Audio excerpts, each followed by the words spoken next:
आपका स्वागत है। आज मैं आप लोगों को बताने वाली हूँ कि बुद्धि बड़ी है या पैसा।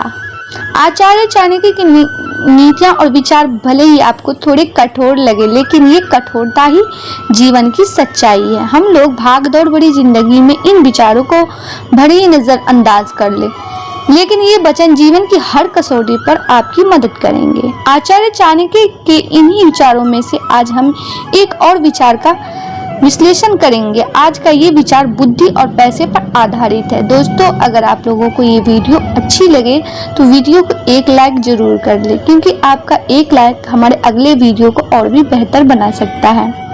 आचार्य चाणक्य के इस कथन का अर्थ है कि अगर कोई व्यक्ति बुद्धि का धनी है तो वो पैसा कमा सकता है। वहीं अगर व्यक्ति के पास केवल पैसा है लेकिन बुद्धि की कमी है तो वो उस पैसे से बुद्धि नहीं खरीद सकता, यानी कि बुद्धि को किसी भी तरीके से खरीदना असंभव है।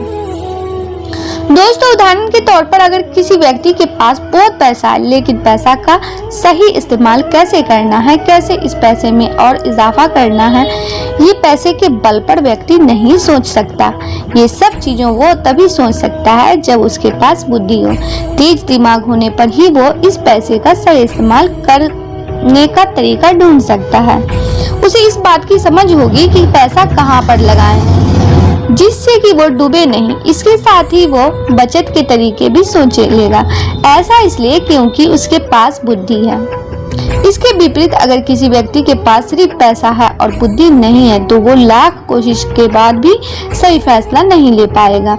ऐसा इसलिए क्योंकि वो ना तो सही सोचेगा और ना ही उसका नतीजा सही आएगा। वो वैसे ही पैसे को कहीं पर भी खर्च कर देगा, बिना ये सोचे कि इससे ज्यादा फायदा होगा या नुकसान।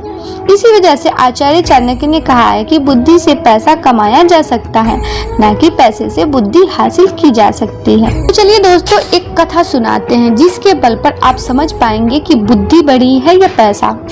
किसी देश में एक राजा राज करता था। वो बहुत संपन्न और अहंकारी था। वो सोचा था कि पैसे के बल पर दुनिया के सब काम काज चलते हैं। वो सबसे यही कहता था कि इस संसार में धर्म, कर्म, स्त्री, पुत्र, मित्र, सखा सब पैसा ही है। राजा सिर से पैर तक पैसे के मद में डूबा था, परंतु उसकी रानी बड़ी बुद्धिमती थी। वो पैसे को तुच्छ और बुद्धि को सुसेठ समझती थी। उसका कहना था कि दुनिया में पैसे के बूते उतनी ही चलती है जितनी बुद्धि के बूते पर। एक दिन राजा ने पूछा, रानी सच कहो, दुनिया में बुद्धि बड़ी है या पैसा? दोस्तों, वो बोली, महाराज यदि आप सच पूछते हैं तो मैं बुद्धि को बड़ा समझती हूँ। बुद्धि से ही पैसा आता है। बुद्धि ना हो तो सब खजाने यूं ही लुट जाते हैं, राजपाट चौपट हो जाते हैं। पैसे की इस प्रकार निंदा सुनकर राजा को बहुत गुस्सा आया। वो बोला, रानी तुम्हें अपनी बुद्धि पर का बड़ा घमंड है। मैं देखना चाहता हूँ कि तुम बिना पैसे के बुद्धि के सहारे कैसे काम चलाती हो। ऐसा कहकर उसने रानी के नगर के बाहर एक मकान में रख दिया। सेवा के लिए 2-4 नौकर भेज दिए। खर्च के लिए ना तो एक पैसा दिया और ना किसी तरह का कोई सामान। रानी के शरीर पर जो जेवर थे वे भी उतरवा लिए। दोस्तों, रानी मन ही मन कहने लगी, मैं एक दिन राजा को दिखा दूंगी कि संसार में बुद्धि भी कोई चीज है। ऐसा ही सब कुछ हुआ। दोस्तों, नए मकान में पहुंचकर रानी ने नौकर द्वारा 2 ईंटें मंगवाई और उन्हें सफेद कपड़े में लपेटकर ऊपर से अपने नाम की मुहर लगा दी। फिर नौकर को बुलाकर कहा, तुम मेरी इस धरोहर को धनु सेठ के घर ले जाओ। कहना कि रानी ने यह धरोहर भेजी है और 10,000 रुपये मंगवाए हैं। कुछ दिनों में तुम्हारे रुपये सूद के साथ लौटा दिए जाएंगे और धरोहर वापस ले ली जाएगी। दोस्तों, नौकर सेठ के यहाँ पहुंचा। धरोहर पर रानी के नाम की मुहर देखकर सेठ समझा कि इसमें कोई कीमती जेवर होंगे। उसने 10,000 रुपये चुपचाप दे दिए। रुपये लेकर नौकर रानी के पास आया और रानी ने इस रुपये से व्यापार शुरू किया। रानी स्वयं व्यापार की देख रेख करने लगी। थोड़े ही दिनों में उसने इतना धन कमा लिया कि सेठ के रुपये चुक गए और काफी रुपये बच गए। इन रुपयों से उसने गरीबों के लिए मुफ्त दवाखाना, पाठशाला तथा अनाथालय खुलवा दिए। चारों ओर रानी की जय जयकारा होने लगा। दोस्तों शहर के बाहर रानी के मकान के आसपास बहुत से मकान बन गए और वहां अच्छी रौनक रहने लगी। इधर रानी के चलते जाने पर राजा अकेला रह गया। रानी राजकाज में उचित सलाह देती थी, धरतों की दाल उसके सामने नहीं गल पाती थी।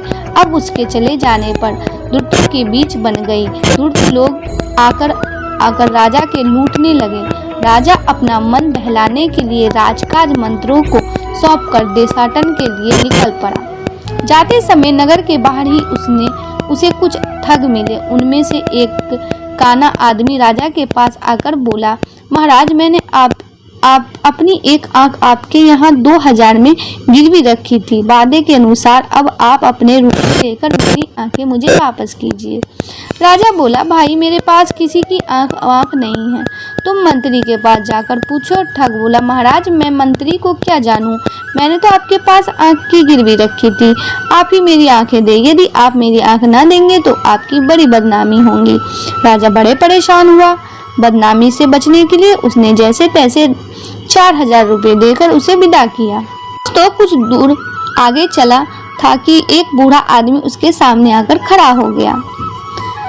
पहले ठग के सामान वो भी कहने लगा, महाराज मैंने अपना एक कान आपके यहाँ गिरवी रखा था, रुपया लेकर मेरा कान मुझे वापस कीजिए। राजा ने उसे भी रुपया देकर विदा किया।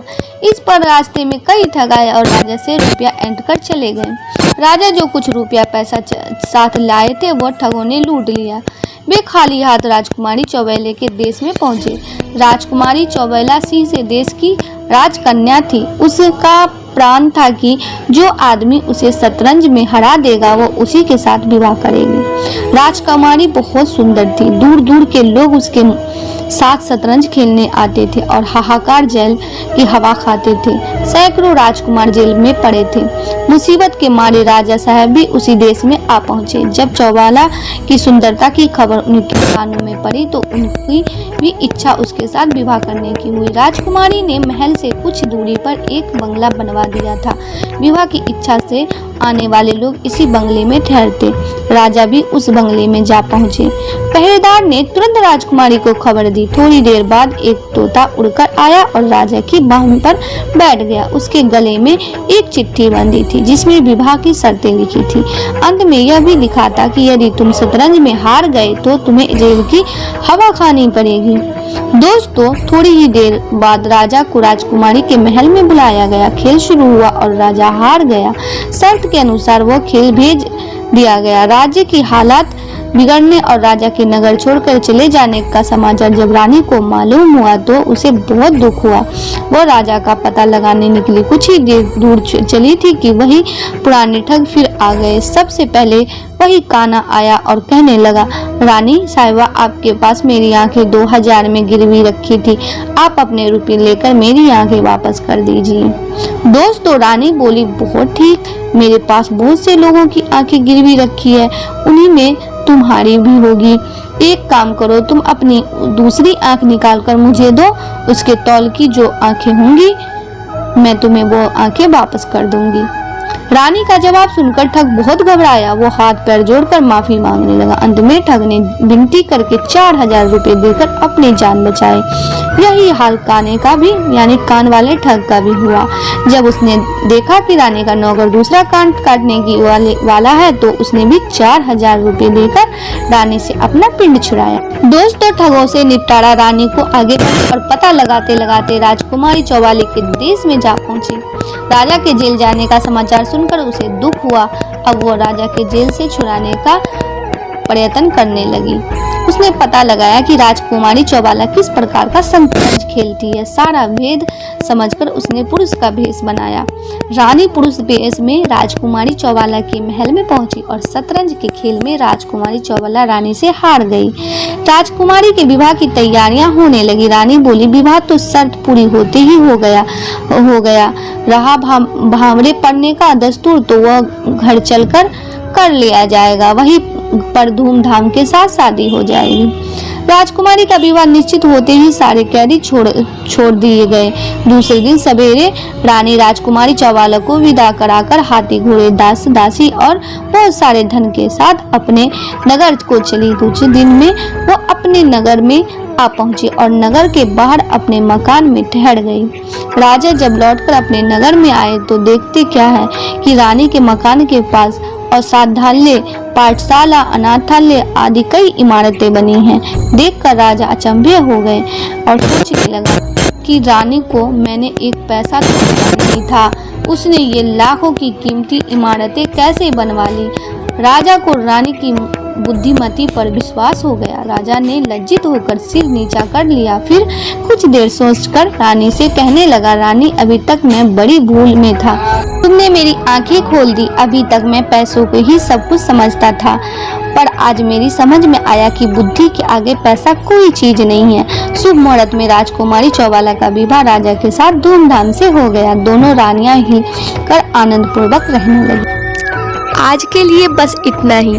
दोस्तों, आपको ये वीडियो पसंद आया है तो लाइक करिएगा, दोस्तों को शेयर जरूर करिएगा, चैनल को सब्सक्राइब करके बेल आइकन को जरूर दबाइएगा ताकि आने वाला वीडियो आपको सबसे पहले मिले। दोस्तों, मिलते हैं अगले वीडियो में। तब तक के लिए goodbye and thanks for watching my video.